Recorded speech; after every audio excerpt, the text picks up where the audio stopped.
सहना भवतु सहनौ भुनक्तु सह वीर्यङ्करवावहै तेजस्विनावधीतमस्तु मा विद्विषावहै। ओम शांति शांति शांति।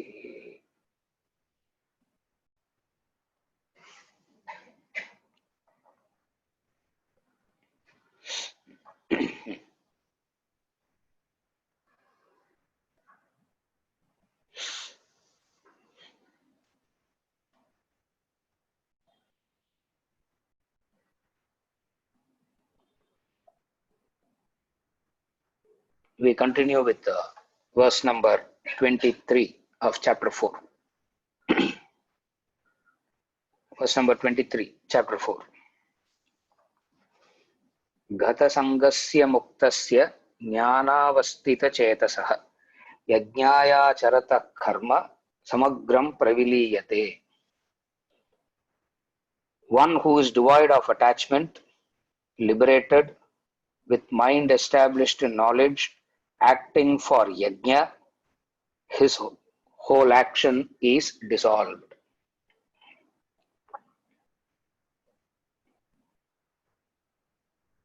Continuing the description of how the perfect one, liberated one, performs action. Continuing with this discussion. So first he says,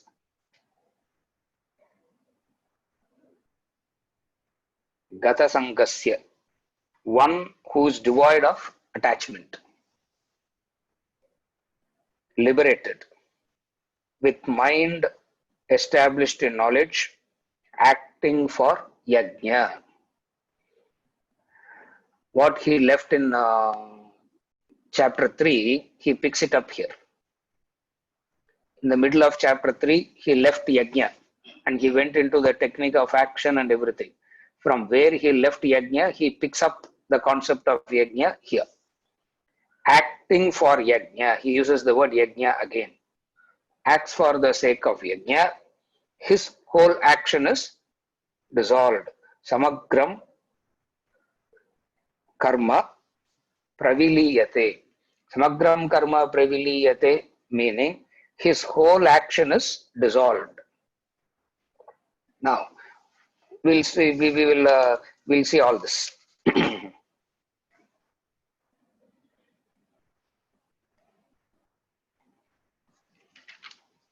One who is devoid of attachment in relation to the action, in relation to the doing, is of two. He is neither attached to the doing, nor he is attached to the results that is going to come out of the doing. Attachment to the doing means two. Either a person is attached to the very doing the action, or he is very attached to the results, the phala that it is going to come out of that action. Devoid of attachment means he is free from both. He is neither attached to the doing, nor is he attached to the results of the doing, the phala. In that way, he is detached, liberated. Mukta, he is a liberated person. Liberated from what? Liberated from the consequences of action. Liberation is nothing but freedom from the consequences. Liberation means transcending law of karma. So who is a mukta? A liberated one has transcended the consequences of action. Now understand it as when you understand who's an ignorant person who has all these, you can see a liberated one is exactly the opposite of him. An ignorant one is bound by the consequences of his action. He necessarily has to go through, he necessarily has to experience the consequences of his action. A liberated one, liberation means is free from the consequences of action. His mind is established in knowledge. Jnana Vastita Chetasaha. His mind is established in knowledge. What is the knowledge? The knowledge in this context is I am not the doer. I am not the doer is the knowledge in relation to action. Ignorance in relation to action is I am the doer. So what is the knowledge that his mind is established in relation to action? Now, since he's talking about action, you need to understand everything in relation to action. So his mind established in knowledge. What is the knowledge? He knows that he is not that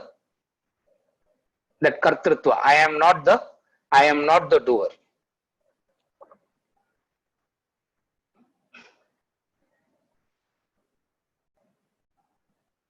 Acting yajnaya acharatah is the most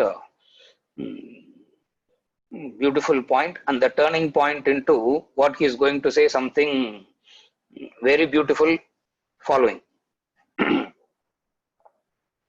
What he is going to say now is yajna and the various types of yajna, how to convert all actions into worship, all that he is going to describe. So he is setting he is preparing it, acting for yajna with mind established in knowledge. Now I'll explain one by one. Devoid of attachment. What is the attachment to? The attachment to the doing or the attachment to the results of the doing. So there are two things. One is the doing, another is the result. So attachment can be to the doing or attachment can be to the phala, the result that you are going to get, or maybe a combination. It can be a combination of both also. It's not mutually exclusive. It can be a combination of it can be a combination of both two. Such a person is devoid of attachment. He is liberated. Muktaha. He is a muktaha. An ignorant one is not a liberated one. What is the ignorant one means? He is bound by the consequences. You do an action. What are the action? We have seen it any number of times. Actions are done through these three: thought, word and deed. Manasam, Vachikam, Kayakam. These three. Now, whatsoever actions you do through these three, you are bound by the consequences of it. And the consequences of it is sukha or dukkha. What are the consequences? The consequences of it is sukha or dukkha. And always it is mixed. Always it is mixed. The experience of sukha and dukkha is mixed. Sometimes sukha, sometimes dukkha, and it keeps alternating. Even in a experience, a sukha and dukkha both combines. This is what is known as bondage. Means who is the liberated one? Liberated one means he is not bound by the consequences. That's what he says, I am liberated. And he says I am liberated means there is no such thing called consequences for me anymore. For all of us, there is something called a consequence. This consequence we may not be able to see most of the time. Carefully follow. The consequence of it is not visible.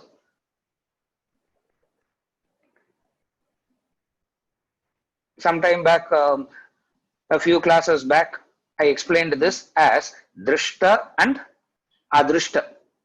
The consequences are unseen. Since the consequences, since you are not able to see the consequences while doing the action. See, there are some actions where you see the consequence immediately. You will be very alert there. You put the finger in the fire, you see the consequence immediately. Drishta it is. You see it immediately, you know what it is, you'll be very careful there. Most of the time in life, the consequences come later, which is adrishta. Adrishta means unseen. Unseen when while doing it, you are not able to understand there is a thing called the consequence. This is what unseen is. Today, the word adrishta has come to mean luck. Romba adrishtam sir, na, they say luck. No, it's not luck. Adrishta means that which is unseen. When while you are doing it, you are not able to see it. Some of the actions, you see the consequence immediately. Like you slap a person, chances are you will get it back immediately. So you are very careful there. Yeah, Liam. You stop at the signal.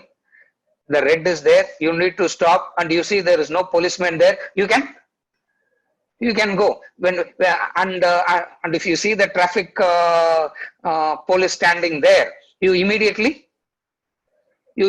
stop. Why? Because you are able to see the consequence immediately. Why we need an intellect is because why we need this knowledge, why we need an intellect is because as the action is being done, the consequences are unseen. Because the consequences are unseen, the person does whatever. Because the consequences are not seen, a person does whatever he or she wants to do. Whatever they like to do, they do. Because they assume something. They believe something, they assume something. Whereas the reality is you are not able to see the consequence. One who is devoid of, one who is liberated. Liberated means liberated from the consequences. He is not attached. He is not attached to the doing, nor is he attached to the results of the doing. What is the consequences of the doing? The consequences of the doing is depression. Disappointment is the consequences of doing. Stress is when you are attached to the doing, the consequence is stress. The consequence of attachment to the fruit is disappointment. How do you know that you are attached to the fruit? How do you know that you are attached to the result? Wherever there is a disappointment, you should understand that you are attached to the result of the doing. How do you know that you are attached to the doing itself? The doing itself is very stressful. When the doing itself is very stressful, painful, you know that you are attached to the doing. And when there is a disappointment, you understand that you are attached to the phala, the result. Are you able to follow? Attached to the doing means you feel that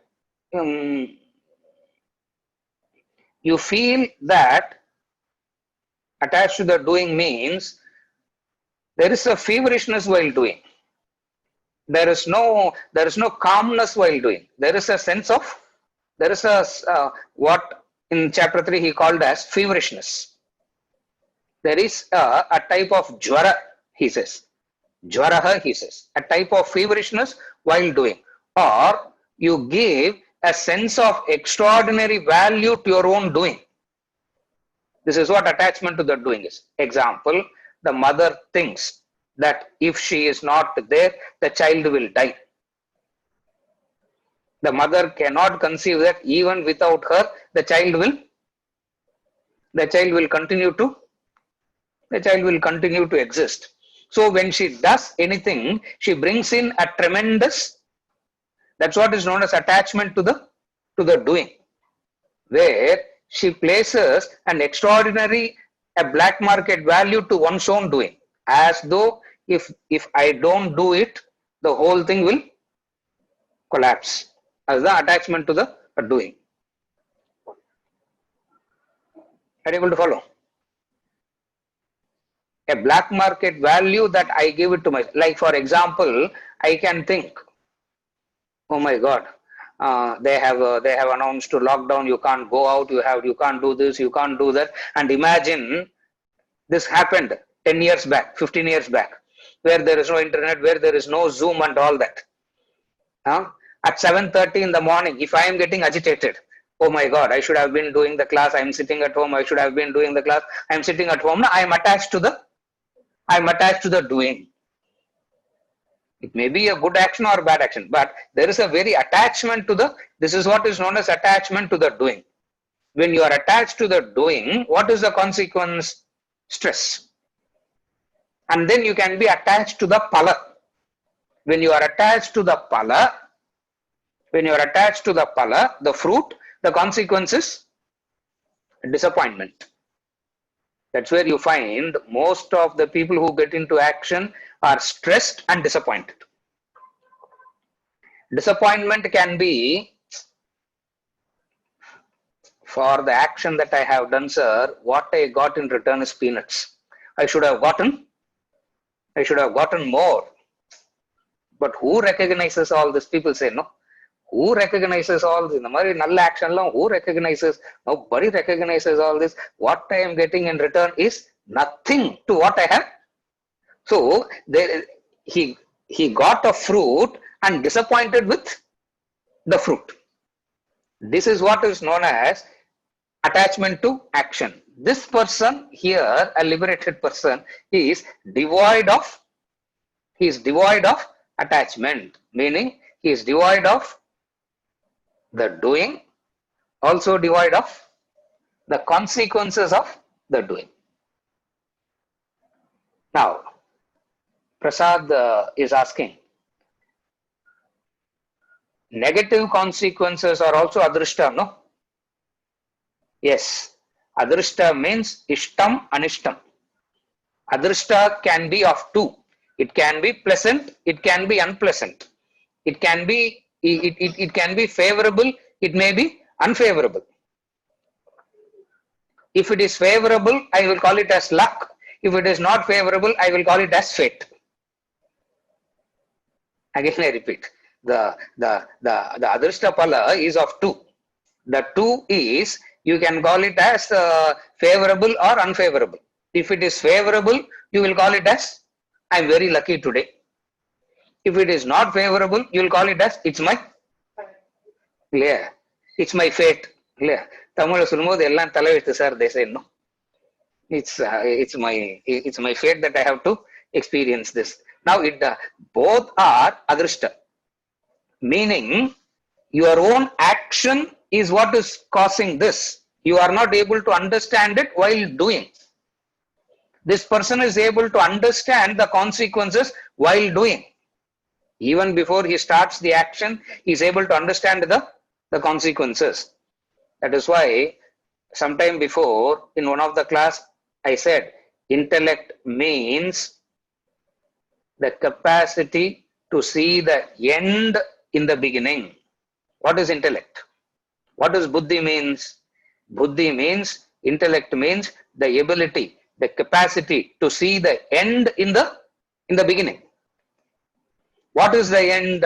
This is going to give me stress. This is going to give me bondage. This is going to take me away from the truth. He is not able to see it. This person is liberated because he is liberated from this. Is it okay, Prasad? Even negative consequences are part of adrishta. For adrishta can be both. It can be negative or positive. Positive means favorable to me, which I will call it as luck. One person told me, lucky sir, next day they announced the airports are shut. I took the flight and I took the last flight and I was able to reach here. Lucky. Another person says, not knowing that airport is shut, I went to the airport, sir, and flights all got cancel, and I am stuck. Are you able to follow? Now, if it is favorable, you will call it as luck. If it is not favorable, you will call it as fate, destiny. தமிழ்ல சொல்லணும்னா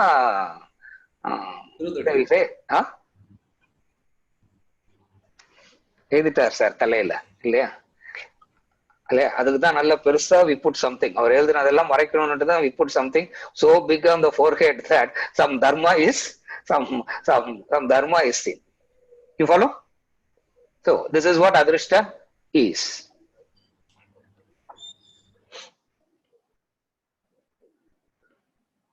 Is it okay, Prasad? Yeah. This attachment to doing, it could be good or bad also. Good or not good or bad.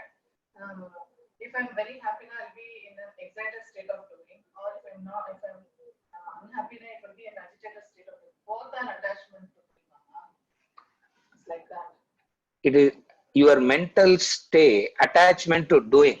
Ranjana is asking attachment to doing. Attachment to doing means while you are doing, what is your mental state? Excitement is mental state. If you are excited about it, if you are so excited that you got a chance to do it and you make all mistakes because of excitement, it is attachment to doing. Attachment to doing means the mental state while doing. The mental state can be one of joy or sorrow. It can be joy, it can be sorrow. It doesn't matter. But still it is attachment to doing only. Now, when he talks about yajna, that he is going to say, what we are going to see as yajna, none of this will be in that. That's why the Shastras, the Bhagavad Gita, Krishna, he has such an extraordinary value for yajna type of karma. There is no joy, there is no sorrow. Abdinna machine madriya. Abdinna we will look like a machine. Joy or sorrow is in relation to the likes and dislikes. You have a like to do and you are gotten a chance to do, you are joyful while doing. So likes and dislikes, when it drives the action, joy and sorrow happens while doing. Supposing I have a like to do this and I got a chance to speak, I will be every day, I'm not doing it. Every day I'll be sending messages to Bhaskar. Oh, thank you, Bhaskar. Thank you, Bhaskar. Thank you, Bhaskar. Because I have a like to do this class. And Bhaskar came and told me there is something called Zoom, sir. Don't think that you can take a holiday break. Zoom, even through Zoom also you have to come and talk. I am so excited about it. Why? Because I like to talk, and when I am given an opportunity to do that, I get very excited. Now I like to do, and I am denied an opportunity. What happens to me? Stress, anger. So therefore, joy and sorrow is always in relation to, yes, likes and dislikes. That's what attachment to doing is. The mental state while doing an action. Sometimes I have to do an action which I don't want to do. Like for example, I don't want to cook, but I am told to do that, and I get very frustrated doing that action. So pain while doing the action, excitement, pleasure or pain, both implies attachment to doing. Then what is the right way of doing? When yajna patti pesumbodhu we are going to see all that. Now we are only discussing to explain this, what are the opposite of it, and if you understand that, you will understand what is meant by devoid of attachment. Okay. Vaidhi is asking, is ego attached to doing? Yes, ego is attached to doing. Now it all matters in what do you mean by the word ego here. How you defined the word ego here. Is ego attached to doing? If you mean ego as the individuality, yes, it is the individual that is attached to the doing.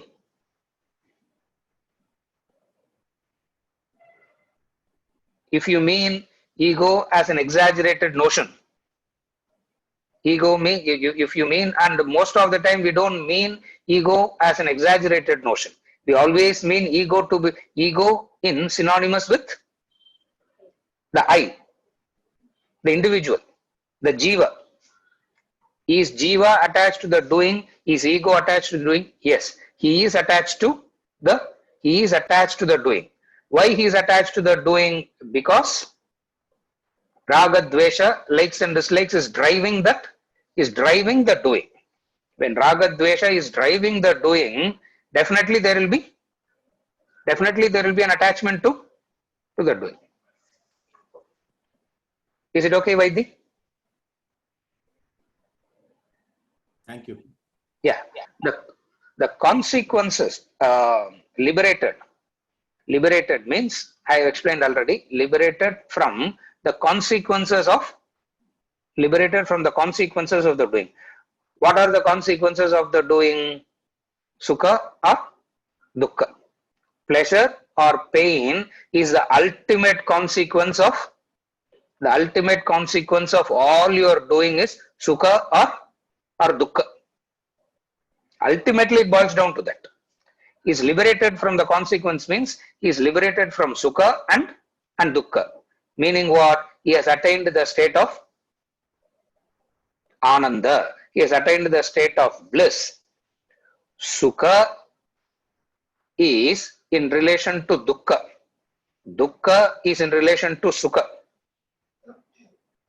In the case of bliss, there is no opposite. Sukha, pleasure, happiness needs sorrow for you to recognize happiness. Only when you are in a sorrow state before, now you can say I am happy. Only if you have been in a happy stage before, you can say now I am in sorrow. So the sorrow is dependent upon sukha. The sukha is dependent upon dukkha, both. In this man's case here, he is free from, in this person's case, he is free from both. What is he free from?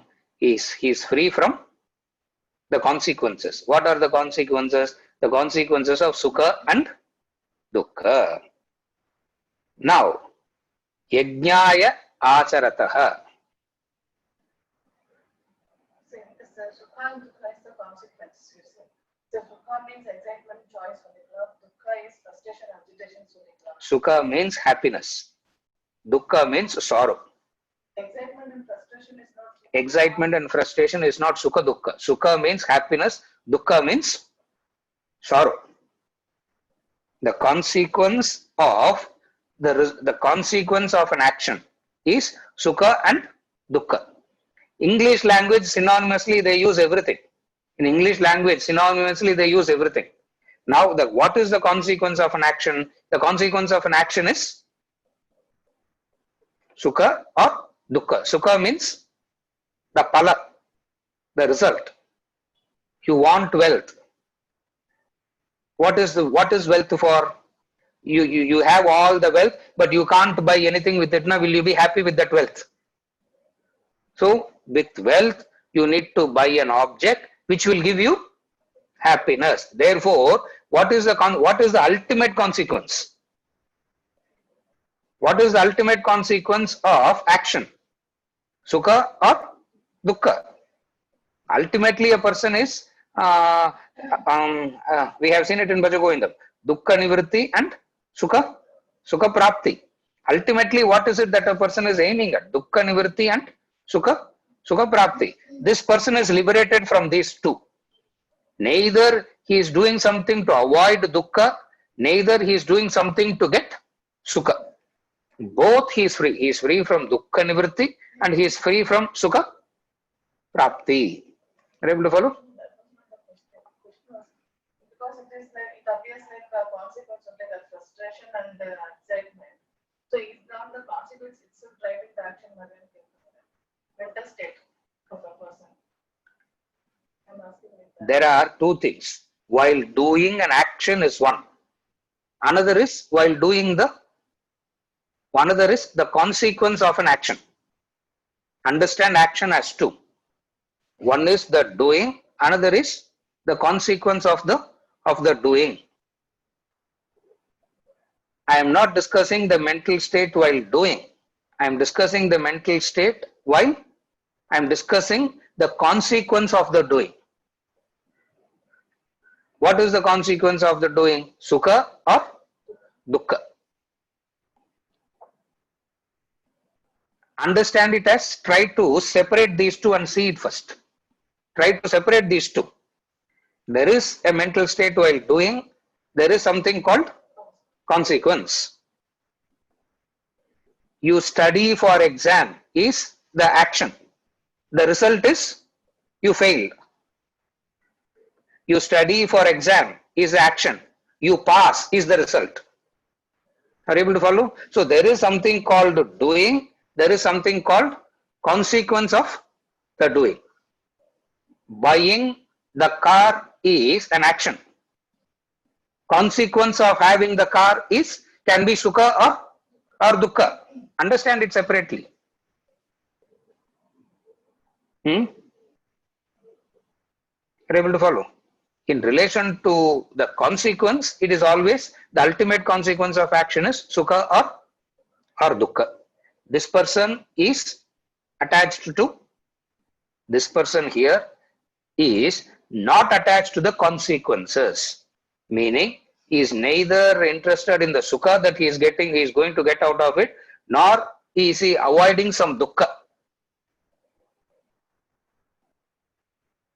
In this case, he is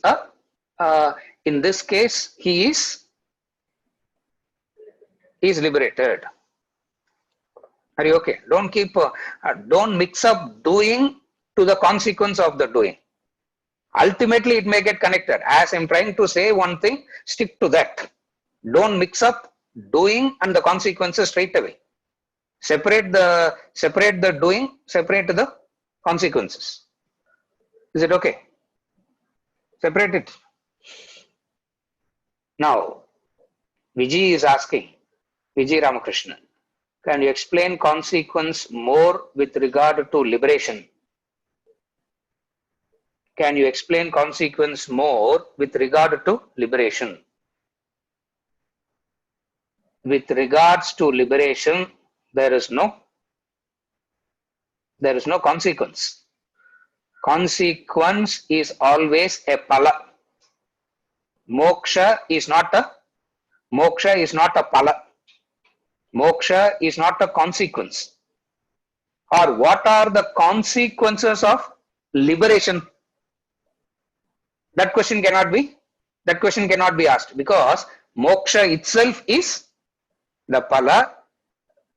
What is the consequences of bliss? Can you ask this question?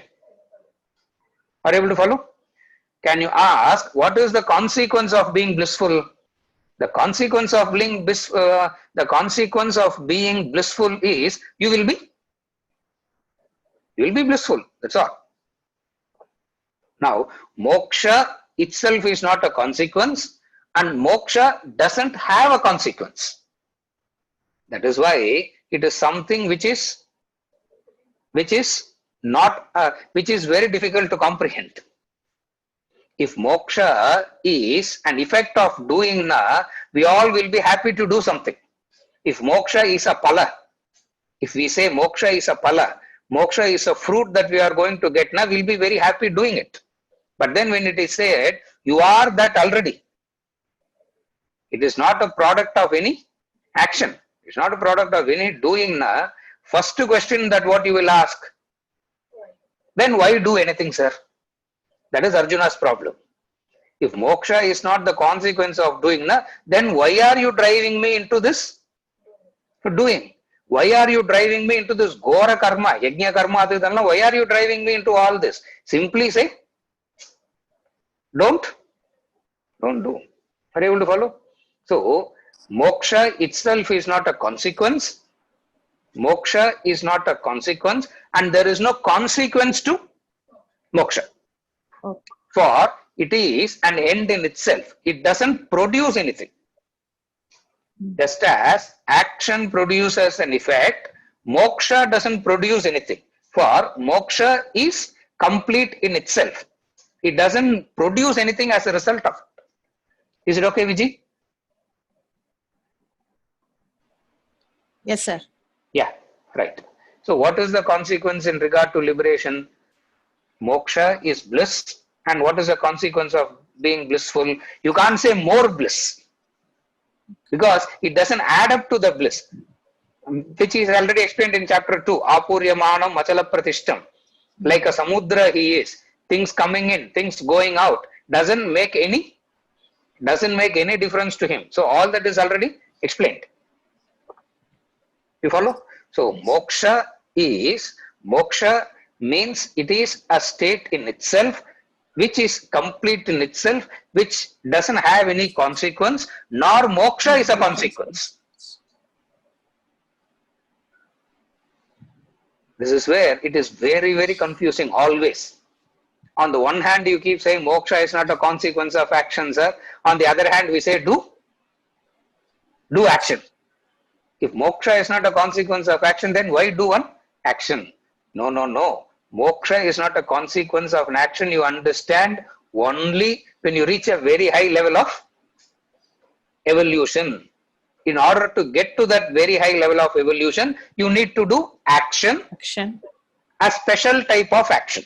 You need to bring in you need to do a special type of action. You need to bring in a special attitude to action. What is a special type of action? What is a special attitude that you need to bring into action? A unique attitude. Yajna. Yajna karma. So he's telling, Krishna is telling Arjuna, perform this fight, act as an yajna. Yajnaya acharatah. He is leading us into this discussion. 24, 25, and he's going to start. He's just so beautifully introducing the word yajna here itself. Yajnaya acharatah. Is it okay, Vijay? Yes, sir. Yes, Hari Om. Yes. Yeah, Hari Om.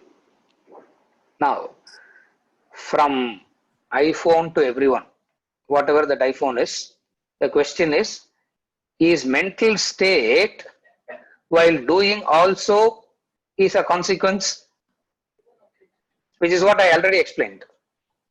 Mental state while doing also a consequence. Right now, don't mix up both. For you to understand it, understand them separately. Understand them separately. While doing, there is the mental state. For the consequence, there is a mental state. Just because we use the mental state, don't take everything together. Understand that as separate. Oh, iPhone Asha ji, I didn't realize. Okay. Mental state while doing is one. Mental state while the consequences is different. And don't mix up both. Ultimately, they may get connected. When it is said, understand it separately. Why do you want to mix? Said, yeah. Is it okay, Ashaji?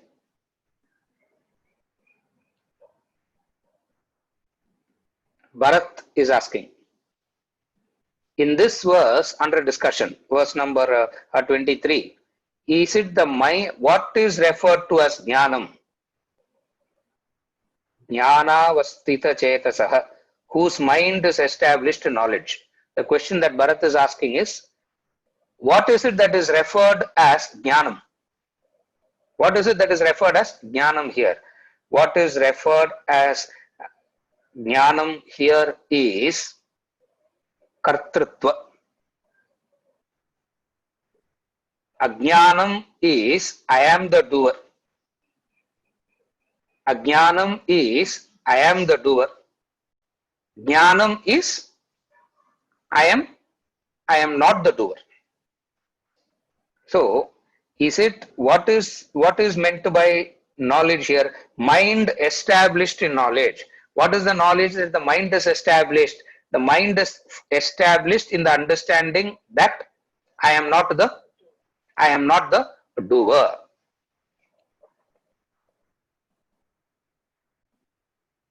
Mind is that, ignorance is that which says, I'm using mind and ignorance synonymously here, Bharat. Ignorance is that which says,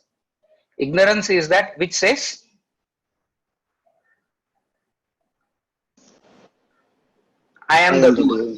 Right. Ignorance is that which says, I am the doer, kartritva. Jnanam means, an understanding that I am not the doer.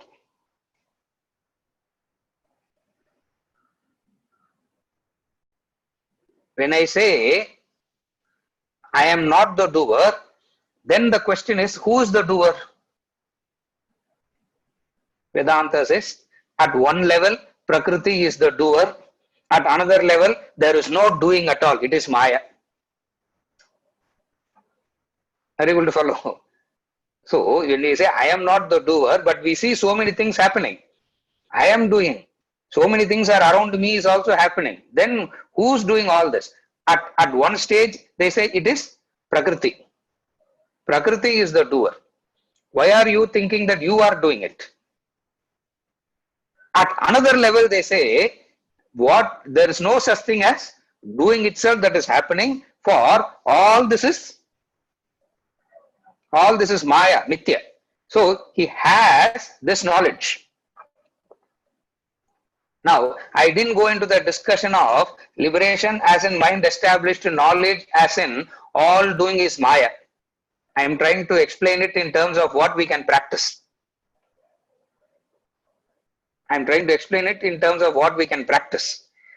mind established knowledge means it can be two. I am not the doer.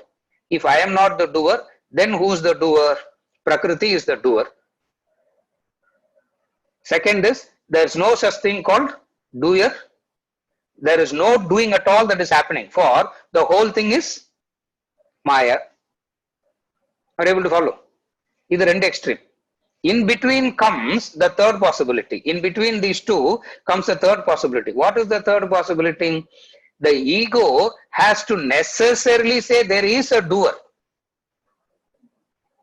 The ego has to necessarily believe, the ego has to necessarily accept, the ego will be satisfied only when you say there is a doer. Mind established knowledge means, for doing to happen, a doership is not. For doing to happen, a doership is not needed at all. As in Ramatirtha, rose gives fragrance, sun gives vitality. Doing can happen by itself, and there is no need to bring in a doership and pollute it.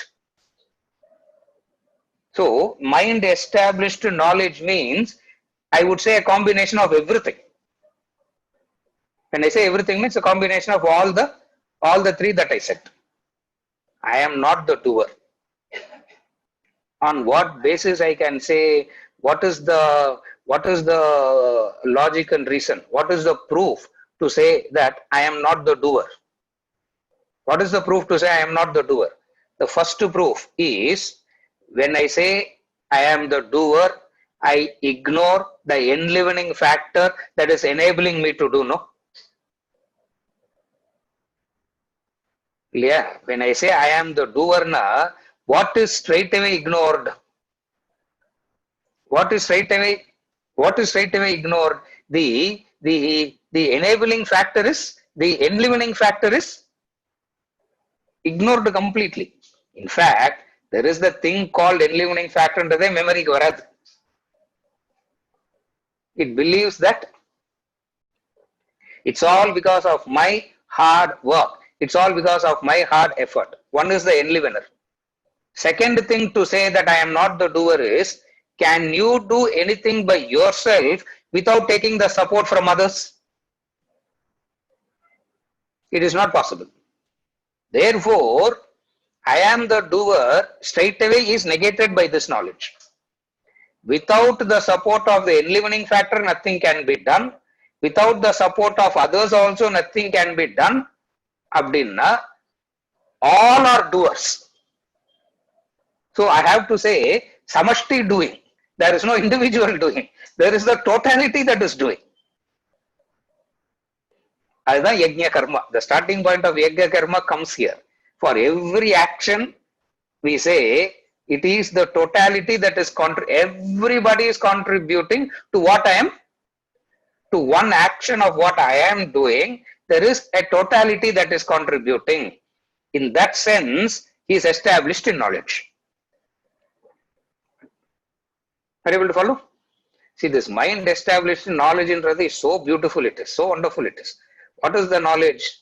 When I say I am the doer, first thing about Kartrutva is what is forgotten in Kartrutva? The enlivening factor. In the enlivening factor Kartrutvam Kenopanishad, part 3. Do you remember the Kenopanishad part 3? Brahman comes and stands in front. Agni comes and says, Brahman asks Agni, who are you? I am Jata Vedas. I burn everything. Brahman says, burn this grass. Agni couldn't burn that grass. Why? Because enlivening factor switched off. As it were. It's a story. So what is that Kartrutva means? The first thing about Kartrutva is the enlivening factor is ignored. The second thing that is Kartrutva is the contributory factors of others is ignored. The contributory factors of others is ignored. The enlivening factor is ignored. And then the person says, I am the doer. Vedanta comes and says, this is ignorance. This is ignorance. From another angle, you can look at it. What is looking at it from another angle? Which is what I said first, the three. The three. Who is doing? You are not the doer, na? But somebody has to be there. Somebody has to be there, no, sir, doing everything. At least why can't you say God is the doer of everything? Yeah, people say, okay, at least you can say, at least you can say God is the doer of everything. No. You need not even bring in God and all unnecessarily. Prakriti is the doer from one angle. From another angle, there is no, what you see as this whole thing itself is one big Maya, Mityana. Where is the chance of? Where is the chance of a person having Kartrutva? You follow? Enlivening factor is what we call as Ishvara, God. Karma Yoga Ishvara factor kondu varalana Kartrutva da. If the factor of Ishvara, if the factor of God is not brought in Karma Yoga, it is fully, it is height of Kartrutva only. That's why you find most of the people who's doing so-called good work are more egoistic, more arrogant. Their arrogance is so subtle. Their arrogance is so subtle. Why? Because the enlivening factor is ignored completely. We don't even think about this. As Swamiji says all the time, there is a divinity that shapes our ends. There is a divinity that shapes our ends. There is something other than you are doing also playing a part. Ignorant people will call it as fate. As abdina fate dana sir adu. Ellam munnadiye predetermined idu vechitaangalla sir. It is not that. There is factor other than you are doing means the totality the enlivening factor which is incomprehensible to that mind, which is incomprehensible to the mind. For the mind will not be able to comprehend the totality support itself. The mind says, where is the totality supporting? I am doing, sir. In fact, totality is obstructing.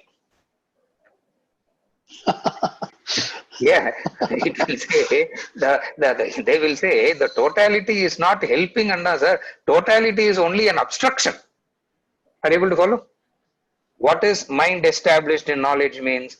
Mind established in knowledge means without this totality, it cannot be.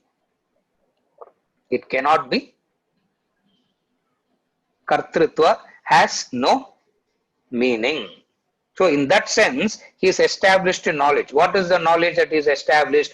Though doing, he understands I am not doing. Right. Elsewhere he said it. Though doing, he understands that I am not Doing. Though doing, he says I am not the doer. Oh, what a humility we say. No, it's a very humble person, sir. Not only he is doing, he also have the humility to say I am not the doer. It's not a humility. It's not a false pretense. It is knowledge. That is why he uses the word knowledge here. Jnanam here. What is jnanam? What is the definition of knowledge? The definition of knowledge is seeing it as it is. That is what jnanam means. Jnanam means seeing it as it is. இருக்கிறத இருக்கிற மாதிரி பார்க்கிறது தான் ஞானம். கர்த்திருவன்றது, there is no such thing called kartrutva is the jnanam. There is no such thing called kartrutva is the jnanam. For kartrutva is that which he has projected. Kartrutva is a projection of ignorance he understands. Like jnanam nale, go always remember, jnanam means seeing things as it is. What is seeing things as it is? Kartrutva rather ajnanam. For kartrutva doesn't exist at all. It is not that he's being very charitable to say, it's not that he's being non-egoistic. It's not all that. He has got the jnanam. What is jnanam? Jnanam says there is a kartrutvan rade ajnanam. Are you able to follow? Yeah. This is the most difficult aspect of knowledge is this. What is jnanam? Seeing things as it is. Ajnanam is seeing it in the way that you want to see it. That is ajnanam. What is ignorance? Seeing it in the way that you want to see it is ignorance. Ignorance means projecting yours on something is ajnanam. What is jnanam? Seeing it as it is. What is seeing it as it is? Kartrutva is my projection. What is jnanam? No kartrutva is jnanam. So his mind is established in that knowledge. This is this word. Every time he uses the word jnanam, it is so meaningful it is. Now kartrutva is what is there. We project, I am not the doer, we project it as a moral value. Are you able to follow?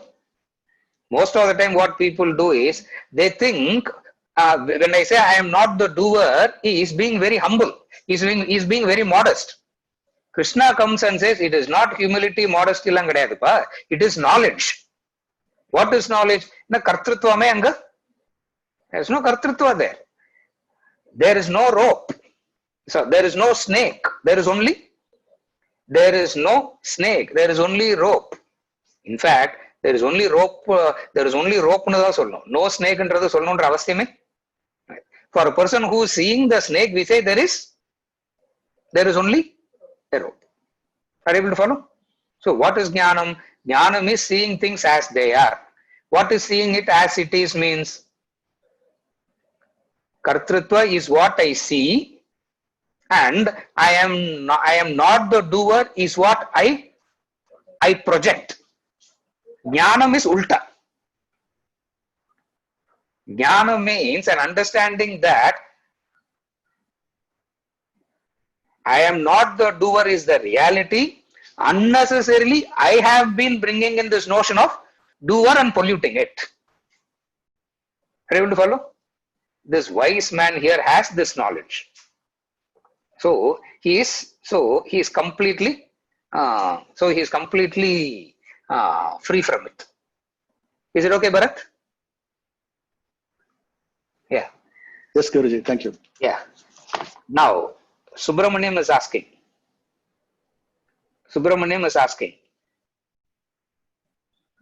Will he understands while doing action? Will he do so if he knows the result is? I'm not able to follow what you are saying, Subramaniam.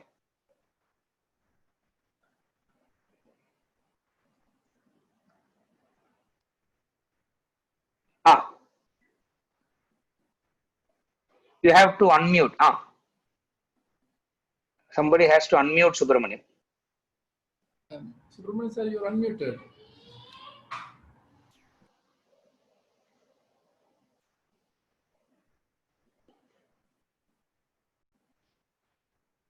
I think Subramaniam, you need to unmute yourself now. I think you have to unmute yourself now. I'm not able to. Yes, Solunga. Yes. When he understands while doing the action, Yes. because he understands everything, including the consequences, Yes. and he is aware that the consequences are going to be victim, that is, Yes. not going to result in anything useful. Yes. Will The be- consequence is going to result in anything? It's not going to be. It's going to be victim. It's going to be Yes. waste. Waste. Okay. Okay. Vyartham. Yes. In that case, will he be still continuing with his action? Okay. Yes. Now the question that Subramaniam asking is, while doing an action, if he understands the result is a vyartha. Vyartha means it's going to be useless. Will he still continue that action? For a wise person in this context here, he does that which he ought to do. So there is no vyartha for him. Vyartam illa. It is called vyartha. Vyartha means vyartama poiduthu solramo illaya. Vyartam means useless. So in this context of a wise person here in verse number 23, since he is doing that which he ought to do, there is no consequence that he sees as beneficial or not beneficial. He does it because it ought to be. He does it because it ought to be done, irrespective of whether it is going to be beneficial or not beneficial. Ultimately, what will happen is it will end up becoming beneficial only. Loka Sangraha. Ultimately, it will end up being beneficial only. But he is not concerned about it. He is not interested in that. Are you able to follow the difference? Ultimately, it will never go vyartha. Yajna karma, doing that which he ought to do, will never turn vyartha at any point of time. But that person, while doing, he is not Concerned. He is not concerned about it. He is detached from it. That's the difference. Are you able to follow? Yes. Yeah. All this is able to do. I'm getting back to the verse. All this is able to do because he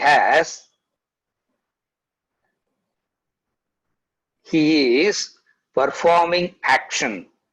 Like what? Yajnaya acharatah, acting for the sake of yajna. Acting for the sake of yajna. Yajna means, yajna literally, is it okay till now? I'm going into that, I'm going into yajna now. Yajna means, literally in English, the word yajna has to be translated as a sacrifice, has to be translated as a ritualistic sacrifice, as a ritual. Literally, in English language, you have to do that. But yajna has two components. Yajna comes from the root yajante. Yajna comes from the root yajante, offering. Yajna means offering. Yajna doesn't mean giving. Yajna doesn't mean sacrificing. Yajna means offering. It's offering. That's what yajna is all about. Yajante comes from the root. It means offering. So whenever we talk about offering, two things comes into that. One is the karma part of offering. Second is the bhakti bhavana part. That is why yajna is of these two. Yajna has the part of karma, which is the doing. Second is the bhavana, the bhava part. So whenever we say sacrifice, ritual, these two are not implied. In the word, when we use the Sanskrit word yajna, it is implied. What is it? Even though in English we have to translate it as sacrifice, sacrifice, sacrifice. What it actually means is, yajna means offering. The moment you say offering, offering na vandurthanale, a few things come into play. Offering na sollitnale, the few things come into play. What are the few things that come into play? There is an offerer, the subject. Offering into. Third is the act of offering. The fourth is the place of offering. Another yajna is of four. Yajna na offering. Don't worry. I don't know when we will finish up to verse 33. You have to keep hearing this word. You have to keep hearing this word yajna, yajna, yajna, yajna, yajna. And extraordinary is this. This is yajna. In normal giving, there are three. In the normal act of giving, in the normal act of sacrifice, there are three. What are the three? The giver, the receiver, and the actual act of giving. The giver, the receiver, and the actual act of giving. Yajna la, when you do yajna, what do you start first? How do you start the yajna? How do you start the ritual? First you prepare the place, no? The kund is prepared first. So yajna la, the fourth thing comes in. What is the fourth thing that comes into yajna? The fourth thing that comes into yajna is the kund, the place. So yajna na, four things you need to remember. What are the four things that comes into play? The offerer, the act of offering, to whom it is offered, the place of offering. This is the yajna. This is what yajna is all about. The place of offering is the kund. What you need to understand as any field of activity. The kund is the field of activity. The act of offering is what is the attitude that you bring in while doing. That is the attitude. That is the act of offering. What is the attitude that you bring in What is the attitude that you bring in while doing the offering? While doing the offering, the attitude that you bring in is idam na mama. Idam na mama. The mantras, we have chanted it any number of times, no? Agnaye swaha, agnaye idam na mama. Idam na mama means not mine. When I say not mine, I have given it to you. It is yours completely. Yajna means offering an unconditional offering. Adi yajna. Opposite of that is conditional offering. Sir, I am giving you 1,000 rupees. Make sure that you use it for this purpose only. Yeah? Abdina adi yajna kedayadhu. Yajna means idam na. What is the attitude of offering?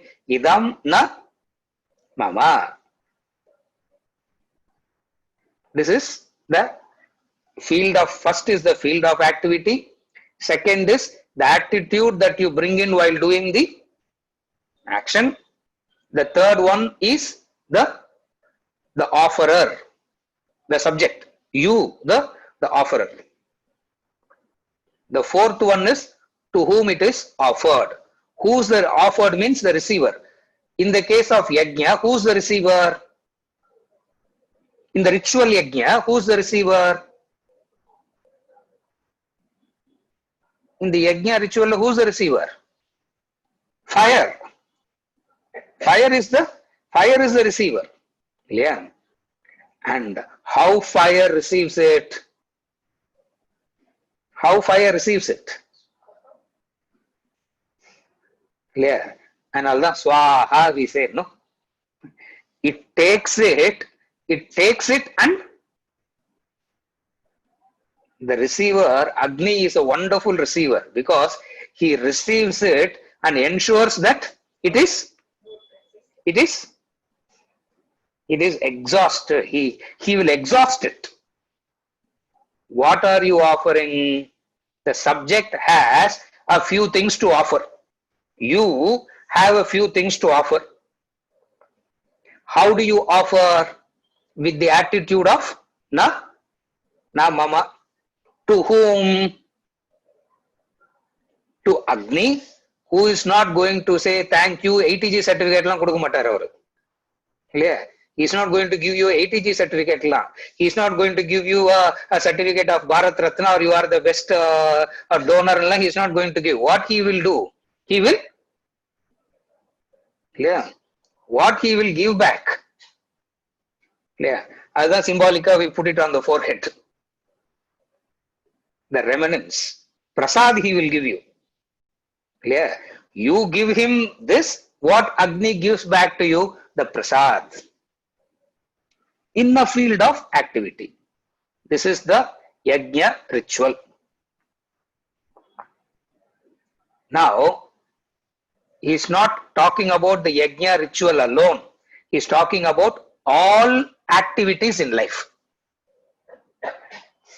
How to convert all activities of life into an offering. How to convert all activities of life into an offering.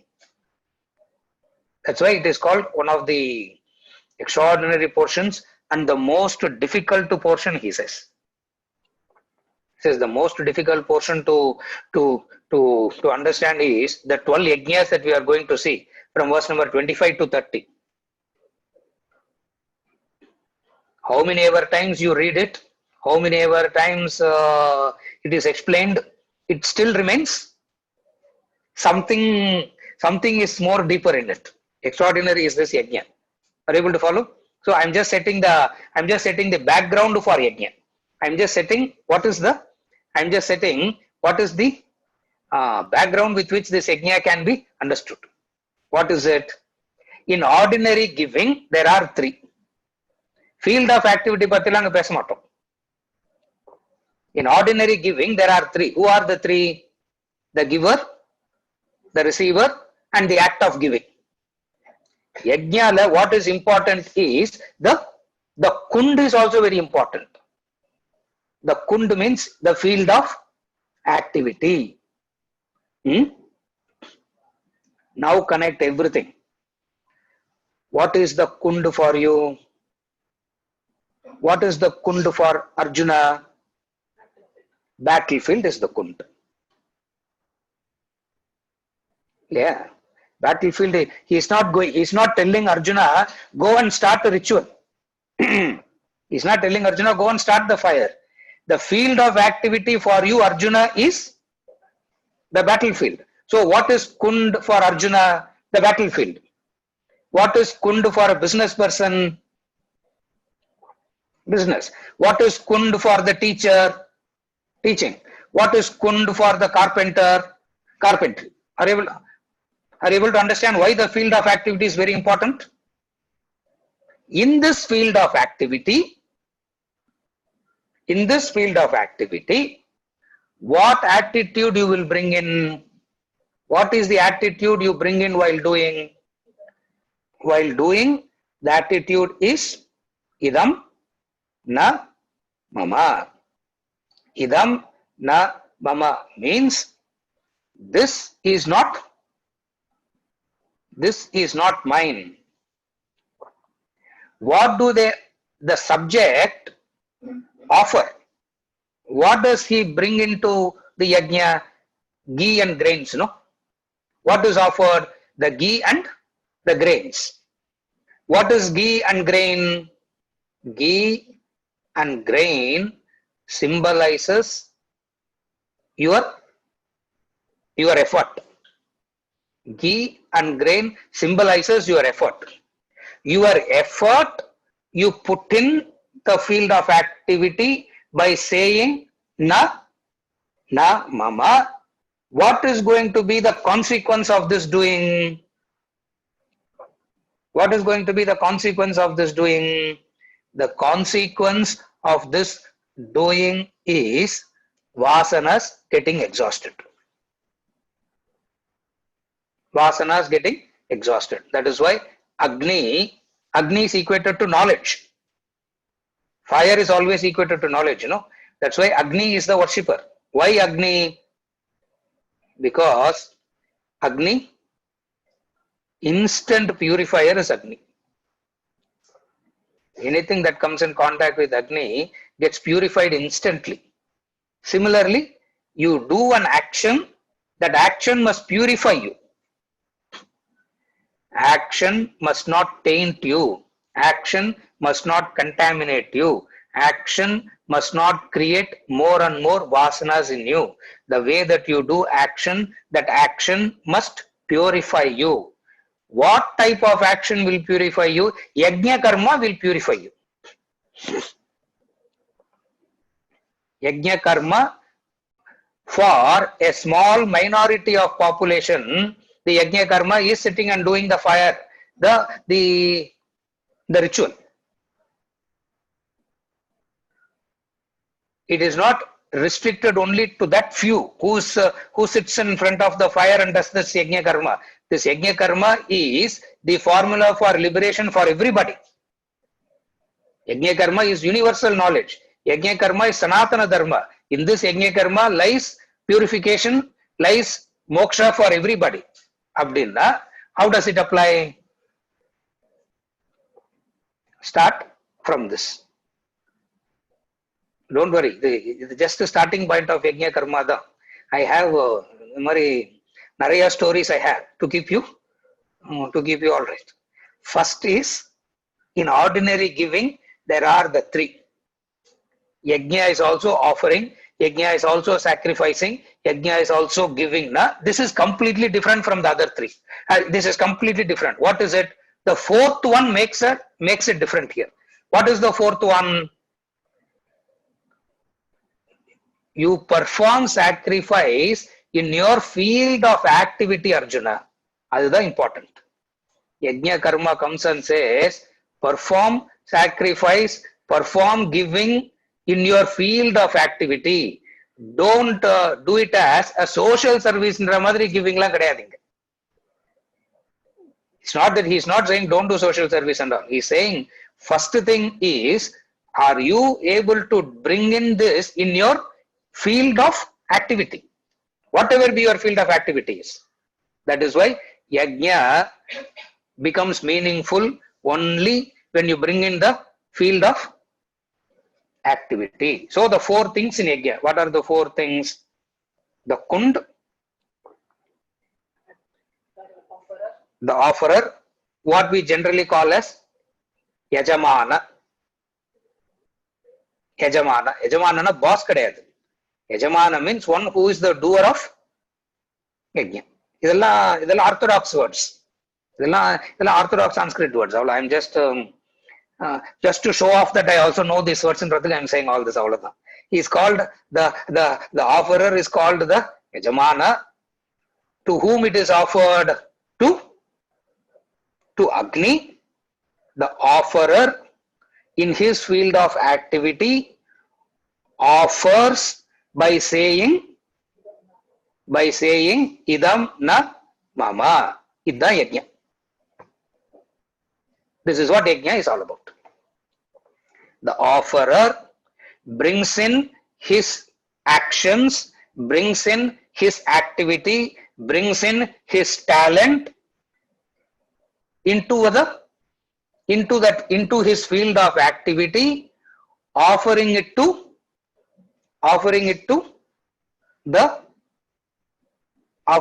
Agni by saying idam na mama. If you do this, what happens? The existing karmas means the vasanas, the desires, all the sins get washed away in yajna, he says. All the agitations, sins means agitations, all the sins, all the papa gets washed away in yajna karma. That's why even today, people not understanding the implied meaning, they believe that, superstitiously they believe the actual yajna is going to relieve them. I'm not saying it will not relieve. What relieves a person from the sin, what relieves a person from the agitation is the attitude that he is going to bring in. Are you able to follow? What is the attitude that he has to bring in? The attitude of idam na mama. So he brings in his talent, he brings in his hard work. What is he offering? What is the subject offering? He brings in all his talents, he brings in his hard, dedicated, sincere work is the offering. That's what he brings in. He brings in that, as he is bringing in that, kartrutva kondu varala kuda. He is saying, na mama, idam na mama. This is not mine. This is not mine. First he says, I have offered it to you. That's yajna. Swaha idanna mama. Swaha idanna mama. Swaha idanna mama. This is a yajna ritual. So first is offered. I have offered solely at the pollute panada. So he says, what is offered is not. What is offered is not mine. So offering Swaha namama. Swaha namama. Where do you do that? In your swadharma karma. Field of activity means swadharma karma. In your swadharma karma, Arjuna, bring in this attitude and do the actions that you have to do with dedication, shraddha, sincerity, with the attitude of offering. What goes out? Your vasanas gets exhausted. This is how yajna karma purifies. This is how the ritual, I just gave a brief description of the ritual and all that. Now when we go into the next verse, which is extraordinary verse, Brahmarpanam Brahma Havihi, we are going to start into the yajna portion. Much more is there. But this is enough to start with conceiving what yajna means. This is enough to start with conceiving what yajna means. So what is the field of activity means? Your swadharma karma is your field of activity. For Arjuna, what is the field of activity? The Kund for Arjuna. The Kund for Arjuna is the battlefield. The Kund for carpenter is the carpentry field. The field of activity for everybody is whatever their field of, whatever their Swadharma karma is, that's their field of activity. In that field of activity, you bring in your talents, you bring in your dedication, you bring in your hard work, you bring in all that into that field of activity. And who do you give it to? Who do you give it to? You give it to Agni. And what Agni is going to do? He is going to make it into a Bhasma, and he will offer you prasad. He will offer you prasad. Prasad buddhi. You take it as the prasad. And you prostrate. Yajna is complete. Yajnaya acharataha. Arjuna. Now I am coming to verse number 23. Now you read verse 23, the last sentence. Acting for yajna in this manner, his whole action is dissolved. Acting for the sake of yajna in this manner, his whole action is dissolved. So, what he left in verses 9, 10, 11 of chapter 3, yajna, he picks it up here. He introduced the concept of yajna there. So much of explanation has to be given, and now he is picking it up again. And when he picks it up now, he is not going to, he is going to say something which is extraordinarily beautiful for the rest of the 7-8 verses.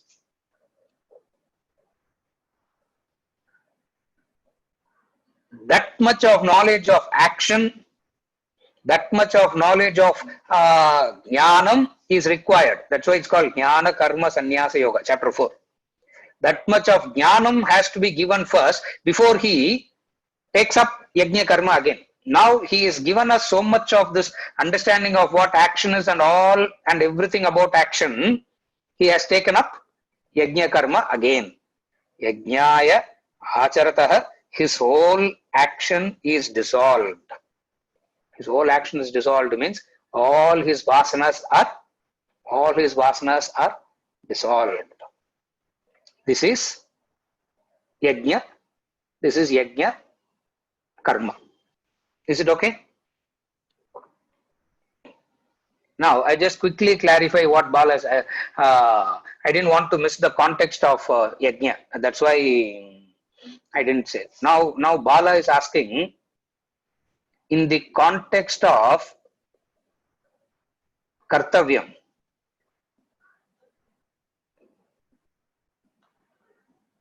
which is kartritva, maya, doership, etc. Where does this come into? Where does it come into? Bala, I'm not able to understand the second part of your statement. Where does this come into? Wordings below, Sarvam Krishnarpanam. Yes. Okay. Where does the word Sarvam Krishnarpanam come into? Yeah, that sentence, yes, yeah. Okay, that sentence. Okay. Now he's asking, whenever we do any prayer, anything, we say Sarvam Krishnarpanamastu, Brahmarpanamastu, we say, and we conclude. So, where does this come into? What does this Sarvam Krishnarpanam means?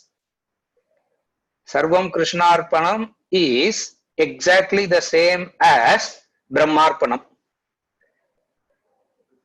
We can call it as Krishna, or we can call it as Brahman, or we can call it as Agni. All means the same.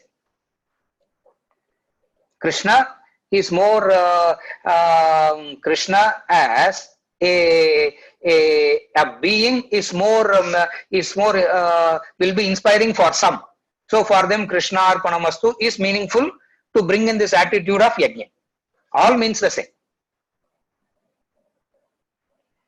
Whether it is whatever be it, they don't have this, that kartritva is not there, lack of doership, etc. All this is what is meant by Sarvam.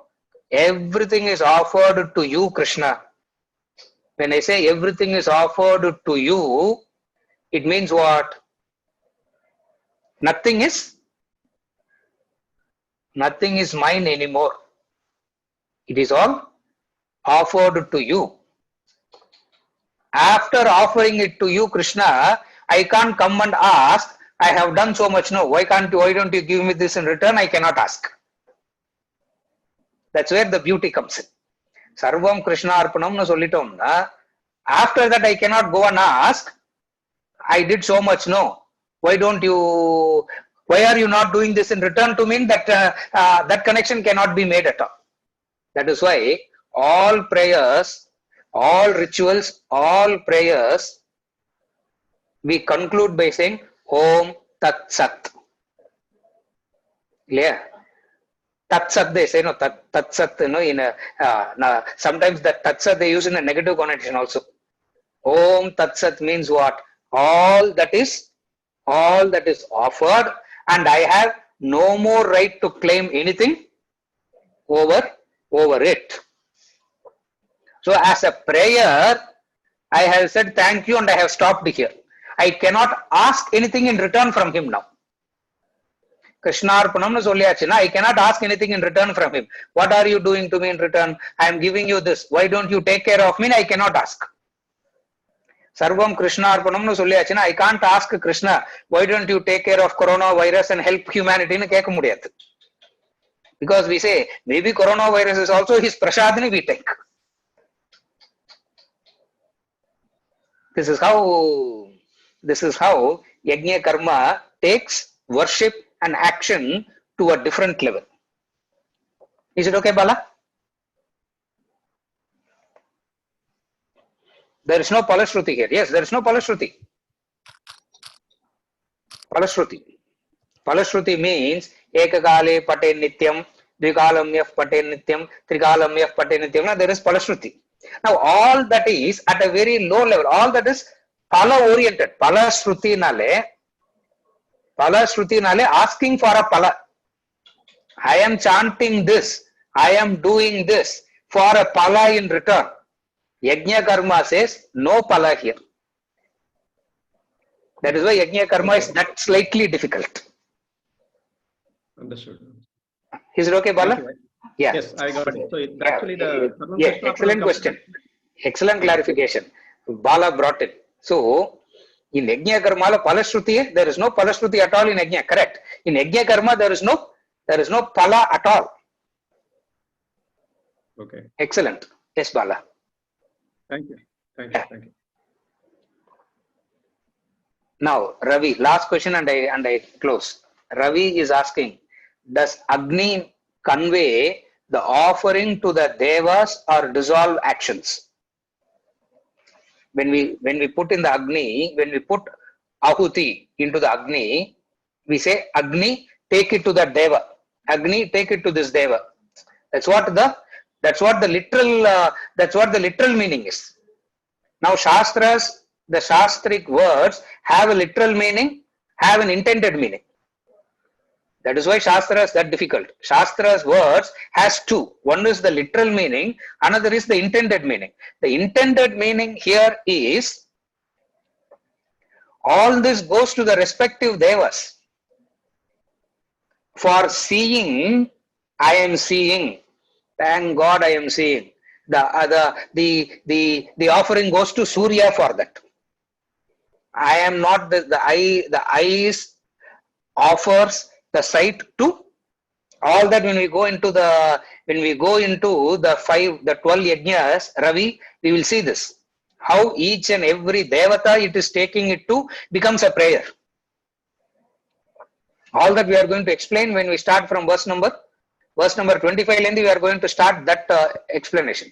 But for today, understand that Agni conveys the offering to the respective devas. By offering to the respective devas, your actions gets dissolved. By offering it to the devas, your actions get dissolved. That is why Yajna Karmala, of the 5 elements, we have kept Agni as the messenger, Agni as the carrier. Everything is put in Agni, and Agni is respectively taking and giving. Always remember, in Shastras, whenever we study a Shastra, Vedanta, there are two things, meanings. One is the direct meaning, another is the implied meaning. Manana, Vicharam is required, Mananam and Vicharam is needed to understand the implied meaning. So much of explanation has to be given to communicate what is the implied meaning. Direct meaning, dictionary at the Patalepo. Is it okay, Ravi? Yeah, Ravi has said that's a good one, sir. Thank you. We'll continue next week, continuing with Yajna.